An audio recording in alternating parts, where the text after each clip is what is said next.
Macho many time, macho ti fani ne. Masio macho rima, you know, so I fight you, so I wanted to tell you to oil me. Mother father to sama. Macho tell me, oh, I never thought how doing this is how we gonna do. But we've come to honor you, God, to give you the highest praise. Perfect and your love for me, my Lord, she forward for in the my own macho. Macho, my fire, macho. He forward to my to oil me. But I'm not to say, perfect time to oil me.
Sawina I matolo lo toto pa ia ina ia mama ngalo ai matolo la fana amanuia ia wasa smaile tua nene taiao ai mai so la fana lo mato tamai wai foio mai mo mai lunga o pera te fai langi le tua ia pero wang lelei lo fa maoni mo lo fai lunga ia te la tolo mato tamai o mato talo le ia la tu lo suafa Yesu.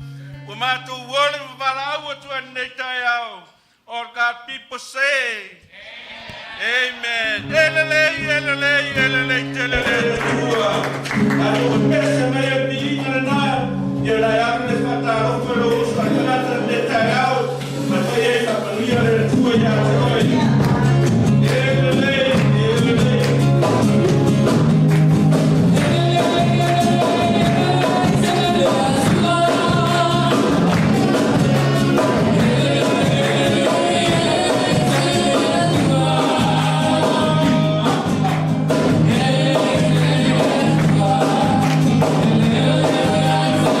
Oh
penana sau e fale o le atua ni nei tai au tai tonu lava lo e la ngona ina le pa iatu le anganga pa ia le atua e lo loto ni nei tai au ia e vala watu ia fionga jakono mo le tatu foai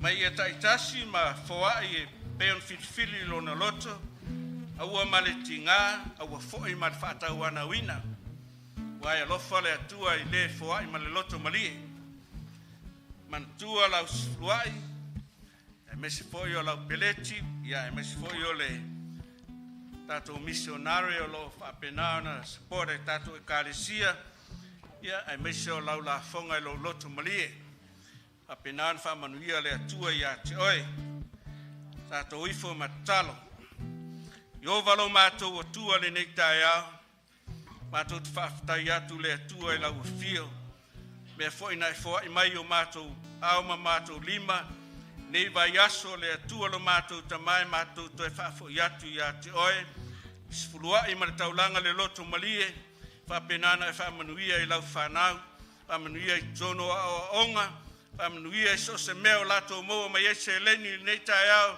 e atina e ailo fina ngalo lau e kale sia lo mato tamai e ia o manuia sautua lasi o manuia i lunga ia te latou fo ele malosi le atua fa penana mato avatu ele vi inga ma fa manu ia te oi amnia fo ia fionga te akono mo le ngaruenga fa ia le nei taia ia tele so vi inga Yesu amen amen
loto le pa mai o le ngang pa i o le atua Ia whapena on tātou whalongolongo iai, I le aso, ma le aso, tairi, manuia le atua I ngā ruenga tausi po ia, le worship team, ia tai lava mo mea le lei woto saunia mo le atua, ngāle mea alofa mo le li, amen.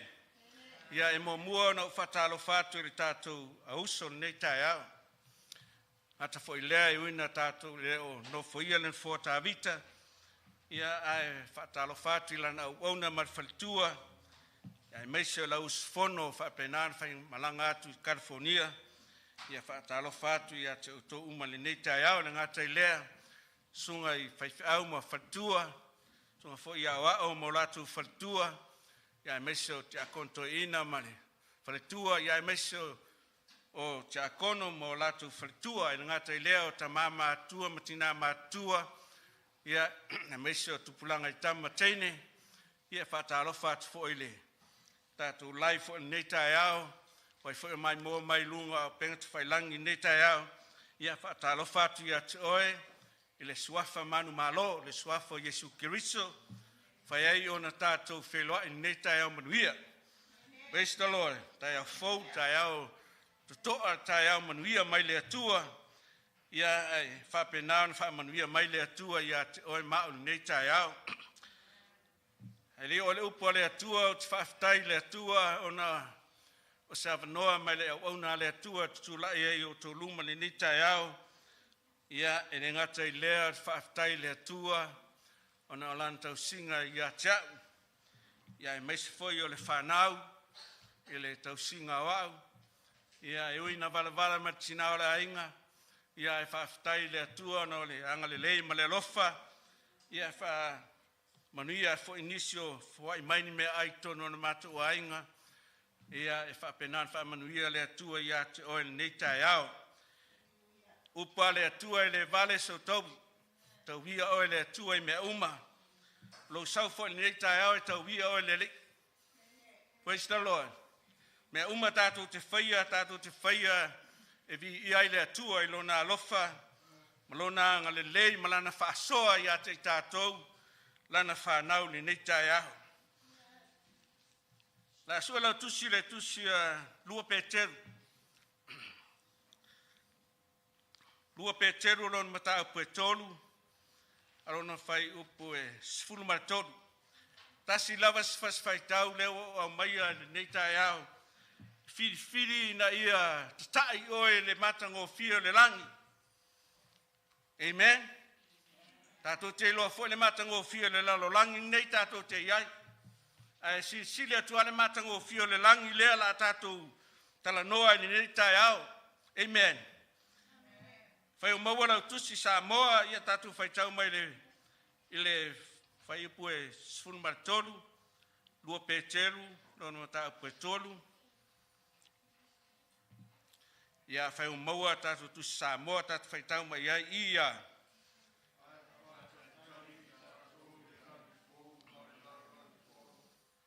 Pei o lana fola mai e mau ai le tangata a mio tonu. Toi whai tau ia, ai whataritali tātou le langi fōu, ma le lalo langi fōu. Pei o lana na fola mai e mau ai le tangata a mio tonu. Ia, tu mai lunga le tātou whaperetania, ia whapena na whai tau mai tātou le malamlama e whasamoa, tātou whai tau mai ai ia. Ia, nera la whai kawakua.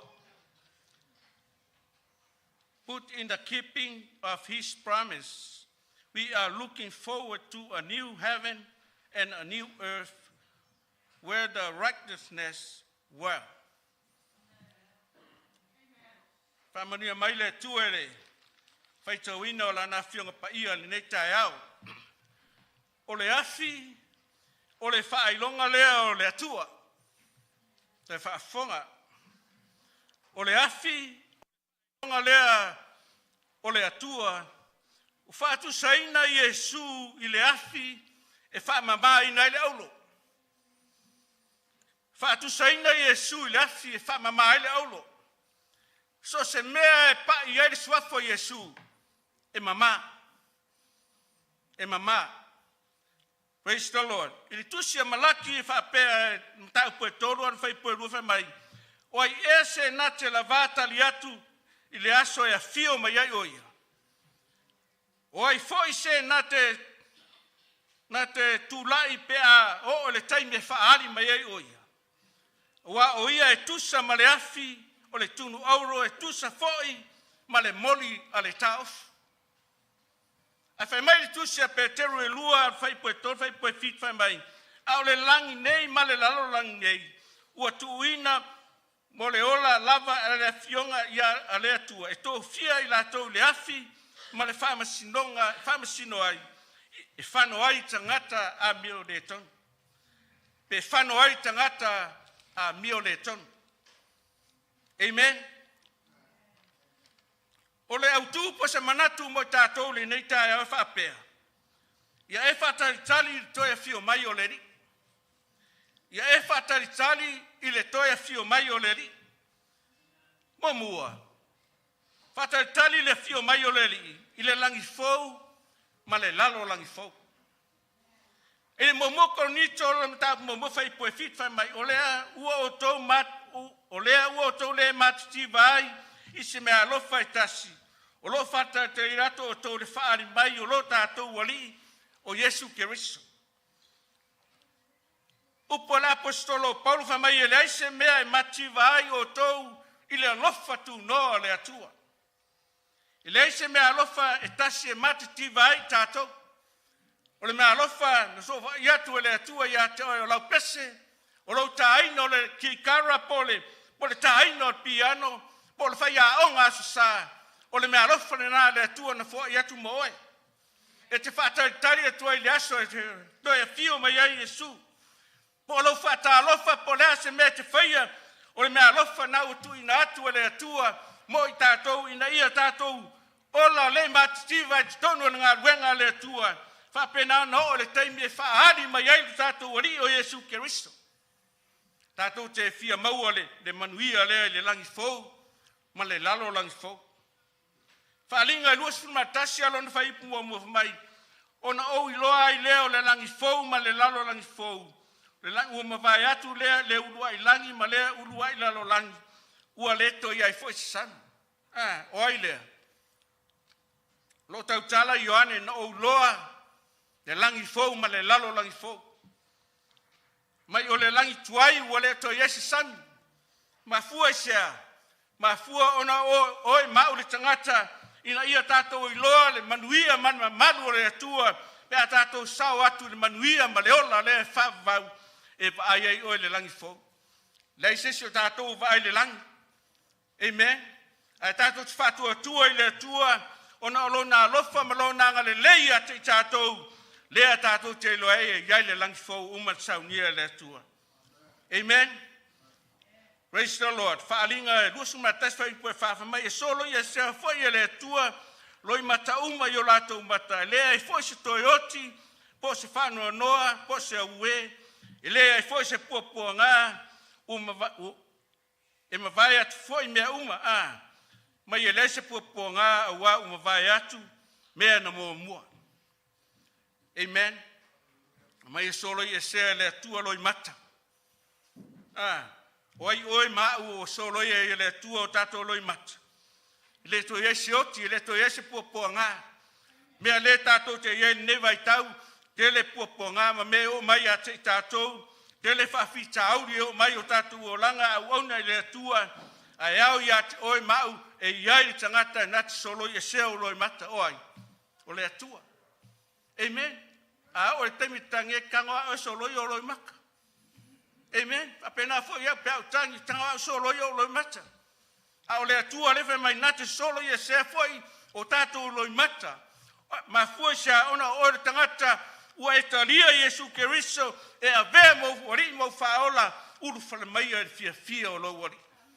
Amen. Palinga e lusu matas fai pue fit fa mai o le manu malo e maua e ia mea uma. Mai o le ua manu malo e maua e ia mea uma. Fai foi iau moona atua, fai foi o ia mo ua tali. Amen. Mai e fai foi o ia mo ua tua. Amen. Oi, o le tātou tamale o le lange whai mo tātou atua, whai fo I tātou mona tari. Amen. O tātou o le whanau o le atua. Amen. Lona winga o tangata manu malo, o tangata ua tea ese ma whawhita auri ma me leanga o le nei o langa. Ese le manu malo le laulangi, ese le manu malo le tātou te manu malo ai. Amen. Ina o tātou talia Yesu Keriso, mai o le manu malo e maua e ia me uma. Maua e ia le ola e whaavavau, e maua le tangata na te solo i e seo tātou loi mata, pe au o le taimi e fio mai ei le li ima, whapea mai urwhale mai e fio lo wali. Amen. Amen. Whaipo e lua sulma le tōt whai mai, e leo ngā fo i lea ai o na pupula i ele la po le masina. Mai o le pupula o le atua, fufonga o le atua, whai malamana mai le langi lea.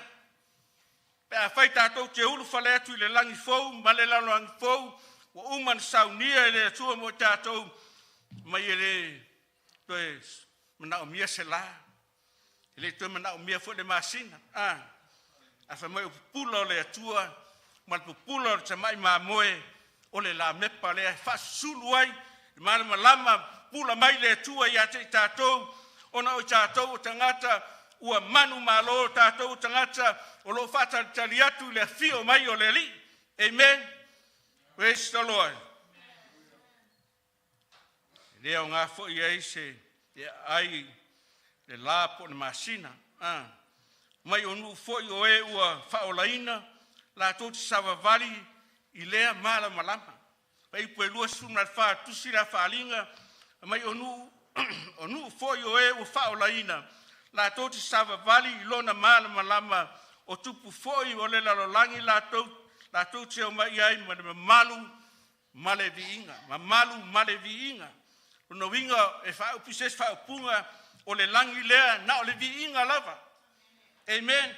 Mai o mai ai tupu ma tamali whaila aunga o I lava sangata ua whapena on whaolaina. Whapena foi le kare sia le atua. O le kare sia le atua, o le nuu o le atua. Amen. Mai o I latou whaolaina, latou te savavali I lea mala malama. Amen. Amu ia oe, amu ia au pea whai e te au sia lea mea lo tātou anga ia tue le langi fou, ma le lalo langi fou. Amen. Mai ona pui pui foi la e le puntia I le ao, a wā e lea I foi se toe po I lea mea. La tote au mai e foi le mamalu ma le viinga, o le viinga ma whamanu I le atua, I taimi ia e whapena na fio mai e le li, ma si tia lana aupa ia. Amen. Whanau o le atua le nei tai au. I le statou nu moni le nei. Amen. Lo iari tātou nu moni o uman saunia le atua.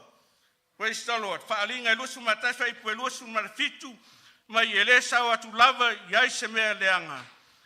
Po se mea inosia, po se mea pepelo, na o latou lava o e o tusia o latou ngoa, I le suafa po le tusia le atamai mamoe. Mai e le sau atu lava se mea leanga e tasi, mai e le aise mea inosia e sau atu iai e le fue se pepelo, na o latou uma o e o tusi, o latou suafa te mai mamoe. Amen. Fai lau uso ngai au kafa, o kusi lau ngoa te mai mamoe. Fai ai, amen. O tusi lau suafa I le tusi o le rona. Amen. Ke ua ngai o e loku a e lau kusi lau ngoa le rona. E tau ia te tātou, on tātou malama, I le kusi ngā whaalinga, whai pue losu marfitu, le sau atu lava se mea leanga, o se mea inosia, po se pepelo, na o I latou lava o e ua tusi o le ola, tamai mamoe. Amen. Whai e le tusia lo suafa e le ola, whaavavau, ia, lo avangoa le, ngai kai au ke saua I luma I kōkuli, ia makalo lau whainga ruenga mo oe. Amen. Ia o tai tonu lava I lei asisi tātou ua le tusia se sona ngoa I tusia le ola. Tātou uma lava at whanau o le atua nei tai au. Tātou ua tusia o tātou ngoa I tusia le ola. Amen. Masa tālanga pati via le atua. Praise the Lord. Praise the Lord. Amen. Manatu e lua o folanga e manuia i tangata mi tonu. O folanga e manuia i tangata mi tonu. Tusi matai o lon fai luas ma fafa i petol suma leonu. Mai au le aso ma le tu aso e le lo lava se tasi e le lo lava e ngelu le langi ua na o lo tama. Le aso le fio mai ai le lifa aola ma si tia le au pa ia fa mai le sesi na te lo yo ya ngelu le langi na te le lo na o lo tama la. Amen. Na o lo tama o le langi na te lo o ile sau no po o ile fetalai o Yesu ke wis. Amen. A fa mai fai poto sul mar fitu o le tusi la mata yo. Mai a pe o na po no a fa pena foi te mi fio mai ai le. Na lo ta u mar tusi ke nese fitu mar valu e fa pena ona ta u mai ai le aso le. A le foi to fa matala mai ir tusi a mata yo fa mai ona po nei fa tusa yaso noa. Amen. Mai fai patos malvaru a wa pe ona fai ona po a ole yo le lolo u ala to ai mainu u ala to fai ava u fa avanga u lava ile aso na u lo tuai no le va. Amen. Oi mai taul men nai vai taimi nei ta roteie. Ta la ia tu le upo le atua a pe se me no tangata. Ile fa longo ale o tatou whaafonga i le nei tai au whamai no o ale taimi na ulo tuai noa malona a ainga i tono o le waa. Ai meiso manu. Telo tangata nāwa i tau e le fia i le whaarotanga a fia i me mana o iei o lato o loto. Amen. Le foi lau o toi whaamanatu mai e atua i a te tātou ni nei tai au e tupu a le fio mai o leli. Pe tātou te le mana na o ai, pe ke le manga o ai, e saua. Praise the Lord. Ai au ia te tātou le whanau o le atua o na tātou nofo sau niuni. Amen. Pe o le mātai o na e luas marwhawhai pue fastful marwhawha mai o lea mea fo ia, mai o lea mea i o tau nofo sau ni ai, a wātou te le iloa, dei tu aso male taimi e sawai lona atari. Mai o le mea lea ia o tau nofu sau ni ai awa o le tu aso tau te le mana tunatu ai e sawai le atari i o le tangata. Le aso te le mana tunatu ai. Le aso e whapena ona e le fia i ai e ke pule a o i lau me fai. A o le fai mai le fionga pa ia le atua o le aso tato te le mana tunatu ai e sawai le atari i o tangata. Amen. Usoe mat whanau o le atua le nei tai au. E ui an tātou tau sinio le langi ma le lalo langi fau le tātou te iei. Ai a le iei lo loto ma ave iei lo se lau pasene pei o le tātou fimo ne ne tau sanga. Ave iei lo ato atoa. Tu iei lo ato atoa. O na tātou sao le manuia le. O ta tonu e le ai lawa seisi o tātou e le fia au o le manuia le. Tātou umot whanau o le atua, whape mai le atua, uru whane mai al fia o lo wari. Ai pangā tangata, whape nan whatala tūlo no loto ma le fia i le atua, o ia le nā.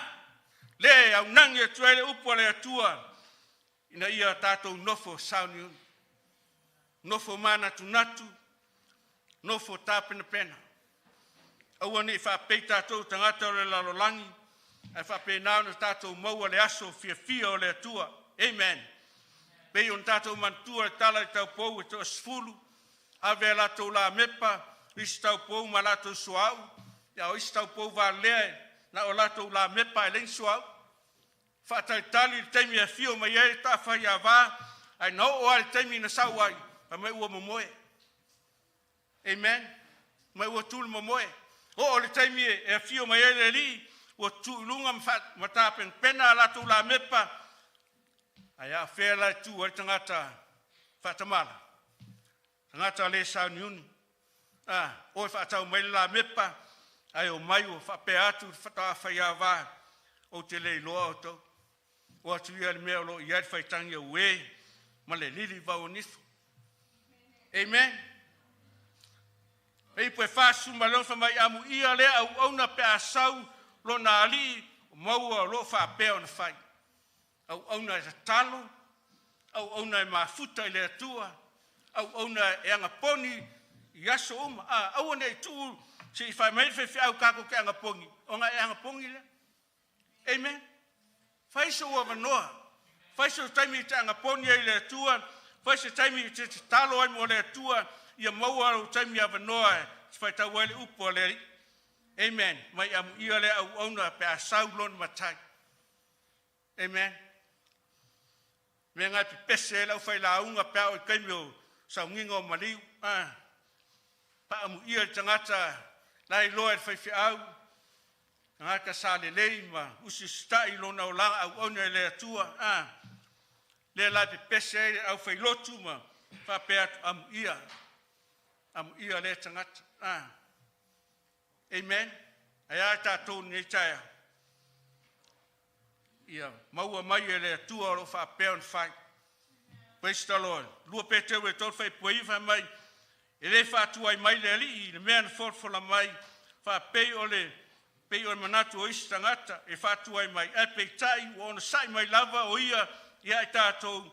Ona ua le fina ngalo o ia. Ia whano se tasi. Ia o umalava le salmo. O umatangata le salmo. Talo whai le li. Hoi o ta ua mai le iane tolsu ma le ono a wau whapea lava. Nā alofa mai o le atua le lalangi. O ia o mai alo nā tari to tasi na ia le whano se tasi. Ia mau e ia le ola e whavau. Whina ngalo nā le atua mo i tātou whanau o le atua. I leo mana o le atua e whano i tātou. Ai tātou wo o atu umari salmo. O alava mea o whapenao na whaavatu i aila o savaringa mo le atua. Ia whaiso wa noa mo le ali. Amen. Praise the Lord. Mua koni tu mua whai po e walu whamai. O ia foi nā te whaatu mawina o tause i o atu le iunga. Ina ia le aise se mea e whaasala ina ai o tau i le aso. O le ali.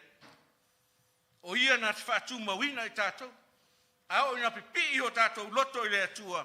O ia nā te wha mawina i tātou. E le wha mawina i tātou si tātou poto mo si tātou i loa. Ai wha mawina i tātou i a ao le ali.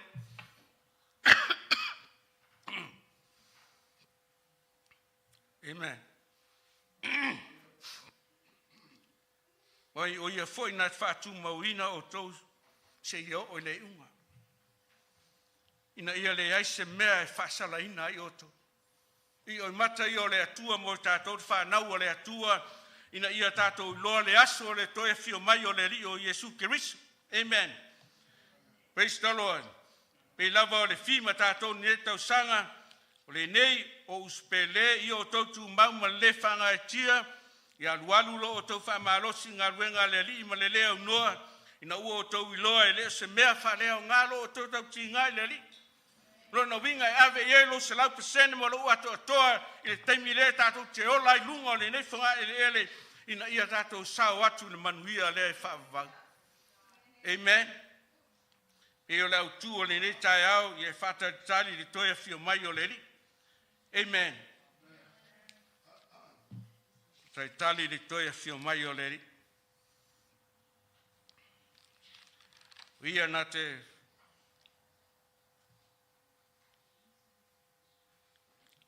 le lua pe teo e tol fai pe sfuma alvarfa mai a ia tutupu o tau le alofa tu noa ma le poto i lo o tau alii o Iesu Kiriso o tatu whaola le o Iesu Kiriso. Ia te ia le vi inga i ona po nei e ia o lava i le whaavavau lava.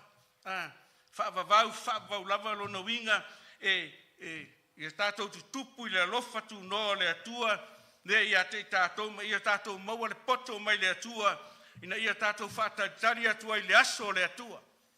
Amen. E le whaingo fie le aso le li. Amen. E le whaingo fie. Nā tangata e le whaalongo e, whapena ona fie e le aso le. Ai lo lava la ngona ma lo loto e le, e o se mea whaingo fie pe a fio mai le li. nei lalolangi ma mea uma o iai e whamai sunuina uma leaf. Amen. O le alavan ma nai o mea uma o tātou maua ni nei lalolangi e sunu. E mu waila matangata wha le matau. Amen. Ai aoe, nau e si kia e pese ma vi i le atua o sana, aleluia. Ape lau vi inga i le atua ma whape atu le atua e fio mai loa nganga i atea. Amen. Praise the Lord. Me nai ala langa ai le tangata ua i le atua, whapenau na si atu o lato lima ma vatu le lato vi inga i le atua, a whamele e feso na e whawha i pesun ma lima whamai. A ia mio whamaoni. A ia mio whamaoni le alofa i atu tupu i tātou i ateia i le mea uma o ia lava o le ulu o ia foi o keriso. Ma ia mio whamaoni i le alofa i atu tupu tātou ia mea uma o le ulu lava ia o keriso. Nono wingai mana o mia tātou tutupu ona o le fionga pa ia le atua. Amen. Tupu o tātou uolanga au auna, tupu lo uolanga au auna le atua, pe a whai o oio tangata e te whinau ma e au auna pe le li, o ia nā te whaia mea uma ia te tātou. Praise the Lord. Masa tō langa pati e vi e le atua nei tai au. Praise the Lord, praise the Lord. Le kaude aisko, amen, no inga la uma whut kako lau. Amen. Praise the Lord. Kau la unga le siaso e uma o ke ngia o whaikua whiwhiau lo wawe luaku lalo ele uma lau lau. Amen. Ia e lima leia me ingo whaikawinga e kaunga waku uma nge kai au. Praise the Lord. I le skako o loku ngā nge e whanongolongo mai pēr. Amen. Lua konito lima whaipua sunma fitu wa o i mātou nei e le pei o e to tele o e whawhilongia le upo le atua. O i tātou o tangata ua whaolaina ma i tātou o tangata ua iai le ao le malosi o le atua. O tātou te le whawhilongia le upo le atua. Pe o nisi e kare sia meisi toa inge whawhilongia le upo le atua, whawhiawhia tangata. A whamai le whio pa ia le atua, o mātou loto e mamā le lei, o mātou loto mātou te tau atu, le fina ngalo le atua ia te tātou, ina ia awane o mātou whawhilongia le upo le atua, ma whawhiawhia i tangata. Amen. A whawhiawhia laka a kou ere kangaka. Ia, ka kou ke o umai seoti. Amen. A whawhiawhia tātou le upo le atua. Ka kou ke o umai le ola e whawawau. Amen. Ka kou wawai e ka kou whawhiau au e kaimea la ungai, e ave ielonga se lau pasene manona ato atoa ia te tātou, ina ia tātou wo umai le ola manuia e whawawau, wo umai saunia le atua mo tātou. Amen. Lua Timoteo e whawhai pue sunma le wadu mai. E la vea e mai foi o ia le ri ia te tātou i mea uma. O ia foi na te whamanuia mai ia te tātou. Amen. O i tātou o tangata e la vea ina i tātou e le atua. O ani mea na tupu i lo o langa mara o langa li neva i tau tātou iai. E la vea ina o e le atua. Amen. Praise the Lord. Mai ma me o mai o tātou o langa uauna le atua. O me na e la vea i mai ai le atua ia te tātou. Ina ia tātou maua le folanga le atua. Ina ia tātou i loa le mahalo le langi. Amen. Ina ia tātou i loa le mahalo le langi. Ina ia tātou vi ia mwhane ne e ina o ia e whawavau lava. Amen. Amen. Whawavau lava. Amen. E la vea i tātou e le atua. E so se mea tātou te le mawhaia o ia na te la vea ina i tātou. Amen. O ia na te la vea ina i tātou. Malaki e whawhai pue, luma whai pue tōru. Mai au o tau, o e mātatau ia i lo ungoa. E rua e ia te o tau le la. Mai au o tau, o e mātatau i lo ungoa. O i tangata mata. Kākou. Mai e rua e le la o lea mea tonu. I lunga ia te o tau. Tangata a mea tonu. Tangata a mea tonu le tau whaisatani e vavai ese tātou. Ina ia maua sa tani tātou. Au le whai mai le whionga pa ia le tua. O i lātou e mata tau lo ngoa. E aluae o ia i ate o tau. Leo na ame o tonu. E iai foi le mea e malolo ai o tau. E iai le mea e malolo i tātou. Whe malolo ai. Malolo i lalo ona apau. Ele o lalo le laau. Apau o le li. Kai mi le pe a fio mai lo tātou o li whaola. Whamai e iai le mea malolo ai tātou. O lalo ona apau. Mai e tātou e oso pei o tamai povi. Ile whalpovi. Amen. Praise the Lord. A o tō e matatau lo ngoa. Mai e alua e ate o tō le lao le ame o tōnu. E e foi le mea malolo ai o tō i o na apau. I watu foi o tō ma oso pei o tamai povi i whalpovi. Amen. Mai ona o tō solia lea o e a meo leanga. Tangata meo tonu whai mai na te lātou te solia foi o e a meo leanga. Awa e whai foi o lātou ma lefu i lalo o tātou o rofi vai. I le aso le whapenao tō fia e le atua po whetalai mai e le li o Iova. Kako ke solia tangaka meo leanga. Amen. Soli o tātou o lofi vai. Kako ke fiu e sue tangaka e sili o ngā na le matatau le atua o tangata lātou te leo talia Iesu Kiriso. A le fina ngalo a ia o le atua. Ia one i whano se tas. Amen. Ia tātou o uma le manuia ma le ola e whavavau leo o uma na saunia le atua mo i tātou. Ma le manatu mulimuri. Mataala matala. O whalongolongo i le whono toe ina ian whai. Ia le la whamaro sia le mele. Sa talo, tono le kare sia. Ona ua tele ia kare sia ua moe whale nganga. Moe o latu tino e whapena ona moe atuai mat whale nganga. A le lau toi au mai i le neitai au ina ia tātou i lo i tātou o tangata e tau o na mataala matatalo. Amen. Ta lava le whainga tāo mea o tātou ia le nei lau langi e tau lava i a te oe mau le tatalo. Amen. Fina finau le tatalo.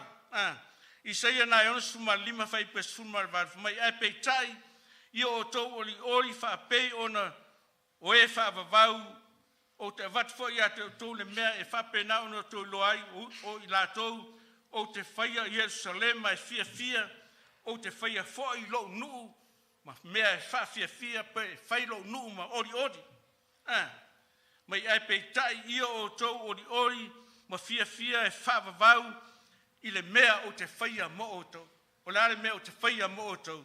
O le ola manuia e whavavau i le atua o ia lava na te avatua i tātou le ola manuia e whavavau o Iesu Kiriso mai ua mua foi ona i loa o tau le nei mea ia o tau e le mea e le ngata ia o tau avatu de sāvari a Kiriso na ia tātou i loa i tātou tangata e tau un tātou finau ma te talo i le atua tusia ma reko tos e sfuma tol mai ia o tau i nā matala ia ma te talo wa tau te le loa po fea le tuaso e sau waila tali e tangata. Mataala matatalo tātou te le loa po le ale taimi. Whatatali li toi a fio mai o le li o Iesu Kiriso a ia maua i tātou le manuia ma le fia o loa li. Na ia tātou i loa le matango fie ma le upo le atua e tape nao tātou i loa i le malosi ma le matautia o le atua le tātou te au auna iai. Amen. Le yuta e lua sfuru wha mai. A o tau le au pele. I o tau atia e ate o tau. Lo o tau whatua tua sile ona pa ia. O le anganga pa ia fo i tau te talo ai. Mai a o tau le au pele. Ta tau o pele le atua. Amen. Tusi lea Peteru. I le matau po e lua e wha le ona tusi mai ai. E le fionga pa ia le atua. le au pele. No winga o tātou o pele le atua. Dear friends, o nai tau mai ai atu oe mau matua matau tia oe mau tangata fia iei le atua ana o tātou o pale ali o le atua. Le ala whamea whio pa ia le atua i whapenau tātou atiai lo tātou whātua tu e sili o na pa ia o le nganga pa ia tau te talo ai. Amen. Le nganga pa ia tātou te talo ai. O ia nā te tai mai o tātou langa au nei le atua. O ia nā te whaama ngalo mai mea uma tātou te se ai. Ai whamai tusi ai peru si furu whai po lua si furu ma lima. Mai aua le lafo ina o tōt whapataina o tātou peo na maasani a isi.